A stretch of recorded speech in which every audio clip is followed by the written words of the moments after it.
Compost tea versus weeds in your garden. Easy or complicated? Causation or correlation?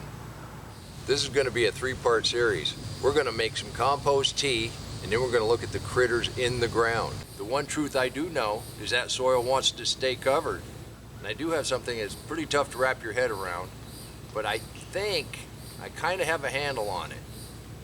And it goes back to weeds in the garden and compost tea and the ratio of bacteria and fungus in your soil, the critters in the ground, the things that actually break down the dirt, you know, the sand, silt, and clay, the things that grow your plants. I never said I didn't weed, I just said I didn't like to weed.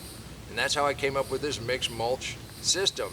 And after we started using it and the plants started doing so much better, and I didn't have to weed near as much, almost none at all, I thought folks might be interested. But let's take a look.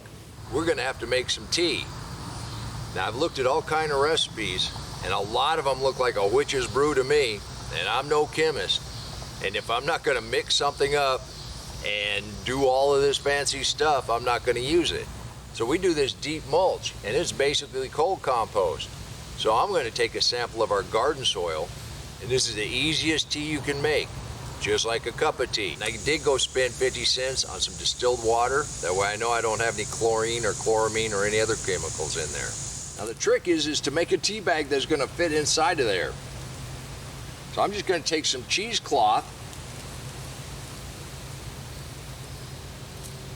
Just take a little bit of this top layer.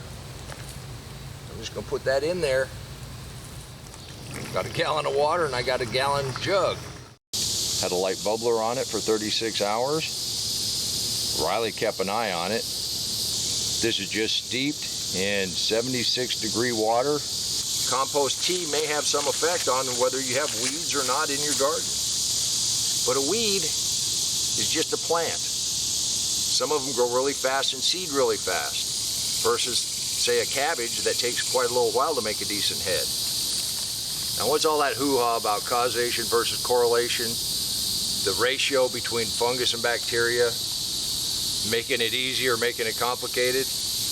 Here's the thing about a garden. If it's going to be that complicated, I'm not going to do it. And that's how I know, by keeping the ground covered, we're in better shape than we were before. Now, the scientists, they are working on this. And they've identified a few of those little round deals, the bacterias, and a few of the little squiggly deals, the fungus. And they know that we need to have a certain amount of fungus and bacteria in the soil.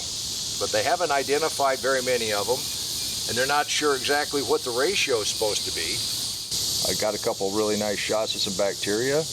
Have no idea what that is. Has some really nice shots of some fungus. Have no idea what that is. And I think there's a creature or two in there. And this is at the highest magnification my microscope will go. I'm just showing that we have some life in the soil. They kind of have an idea what that ratio is supposed to be, because every time they look at a specific plant, there's that much bacteria or that much fungus. But here's the funny part.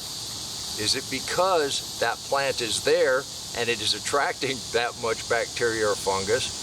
Or is the plant growing there because there already was that much bacteria and fungus? Most of the stuff we like to eat, once they look at it, it's about a balanced ratio. So to my way of thinking, as long as we have organics over our garden, the plants and the critters are going to work it out. But the deal is, we got to keep enough organic material on top to let the life do its thing. And I think the deeper you put it, the less light gets to the surface and the less seeds germinate. I think that's a big part of it. The ground does want to stay covered. And even though I mulched this very heavy, the life used it very quickly. And I didn't want to smother out our asparagus, so I didn't know how deep to put the mulch. But right in here, it's almost solid grass in between the asparagus plants. I do have a little bit of cleaning left to do here, and I am going to add some cardboard here. My chip drop hasn't arrived, and I'm kind of short on mulch.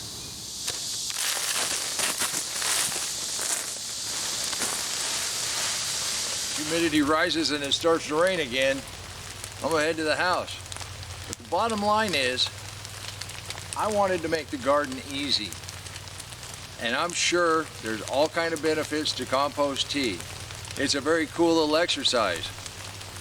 But do you want to make it simple or do you want to make it complicated? And until we know the difference between causation and correlation, as long as we feed the life in the soil, and we've got life in the soil, it's going to improve your plants. At least that's been my experience. I think the garden's doing pretty good this year, and I was worried nothing would grow. You can do this too. And until next time, remember, take care of yourself, take care of your family, and God bless you.